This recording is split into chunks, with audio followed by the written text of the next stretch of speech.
Islamabad अपारा market में कपड़े की दुकानों में आतिशबाजी की। फायर ब्रिगेड की गाड़ियां आग बुझाने के अमल में मसरूफ। आग पर काबू 90% पा लिया गया है। कपड़े की दुकानों में शॉर्ट सर्किट से आग लगी।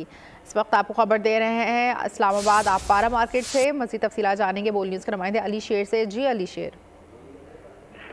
जी बिल्कुल, की अपारा मार्केट है जो कि बहुत मशहूर मार्केट है। यहाँ पे आग जो है वो लग गई थी और उसमें जो है बड़ी हद तक काबू पा लिया गया है। फायर ब्रिगेड की गाड़ियां जो हैं वो फौरी तौर पर मौके पे पहुंची। पुलिस की भारी नफरी भी मौके पर मौजूद है और इस वक्त जो है वो आग पे तो काबू पा लिया गया है। ताहम जो कहा जाए कि जिसको कूलिंग का प्रोसेस कहा जाता है, उसका अमल इस वक्त जो है वो जारी है। जी अली शेर, हमारे साथ ही मौजूद रहिएगा।